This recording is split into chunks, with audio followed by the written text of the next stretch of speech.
morning, everybody. Welcome to another Daily Market Report brought to you by Mike Bjork. Today is Tuesday, and I hope you guys had enjoyed a long weekend here, and it's October 13th. We got really just one item here, which has a subcategory, and that is the Consumer Price Index, which is the inflation data for consumers.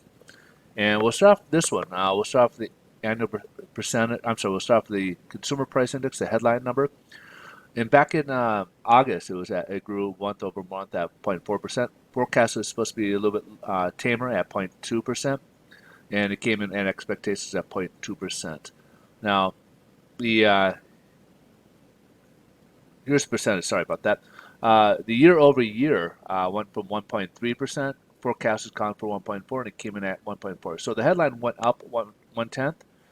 But when you strip out food and energy, we get what they call the core CPI. And this is really kind of what we look at because the variables of food and energy we don't have any control over. And this is kind of the baseline for this. Like its counterpart, it went up 0.4% in August, and forecasts come for 0.2% and also 0.2%. However, its year over year went from 1.7% in August. Uh, Forecast come for a tenth of a percent higher, and it remained unchanged. So the core remained unchanged, and the core again is more what we're looking for because again the volatility we try to strip out that volatility and kind of get where real inflation more or less is.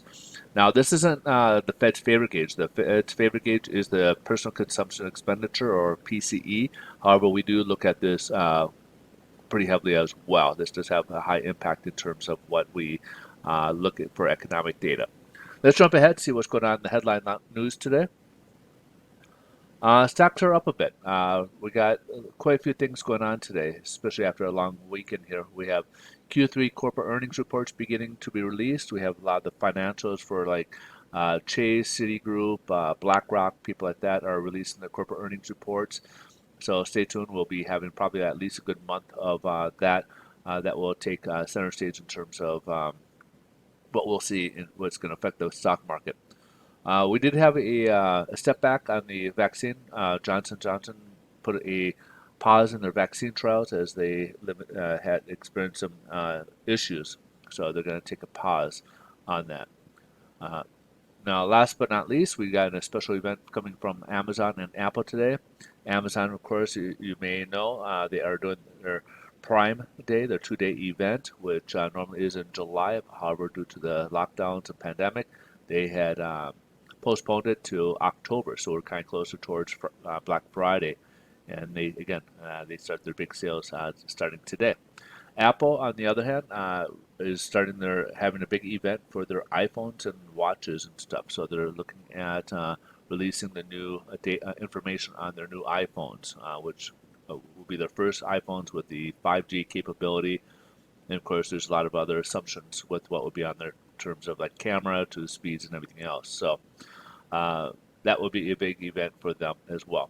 Let's see how this is playing out in the bond market and see what's going on with mortgage rates today. Now, we are below the 25 and 50-day moving average.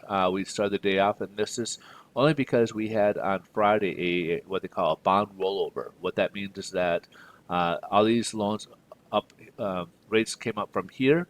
It gets packaged up and are set for October's loans, or just be sold on Wall Street as October's loans. Now we do basically a reset and start a new month, and these will be from today going forward.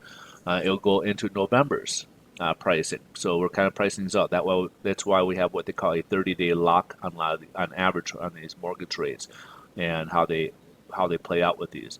So in that case, there is no bearing on the pricing. It just moves us down. It's a reset in pricing, and we start fresh. But today we are up 18 basis points, which will translate to better pricing.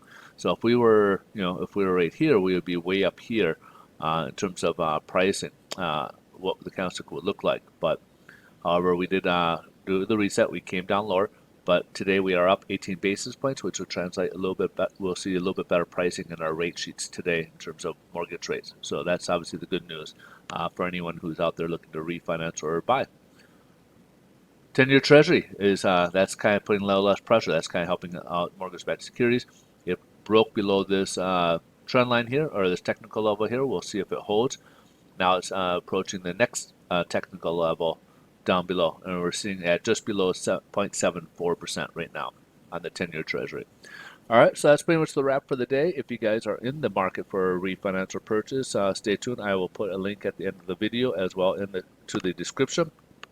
You can go to that site and look at any information on mortgage rates, or I'm sorry, any mortgage programs or different things that you may have questions on in terms of mortgages in real estate. So, and if we don't have that information in there for you, my contact information will be in there. You're welcome to reach out to me. I'd be more than happy to help you out. I am a loan officer, and I'm with a national lender. We can certainly help you out in many different situations, from helping you get pre-approved to purchase your next property, to refinance situations for rate terms, cash out refinance, to maybe you're looking to different solutions for divorce situations, to financial freedoms, to paying out different solutions on how to pay off your mortgage sooner. We can work on some of those different things and what we can accomplish your goals. So just please feel free to reach out and let's talk. You guys have a great rest of your day. Thanks so much for watching, and we'll see you in tomorrow's video. Bye-bye.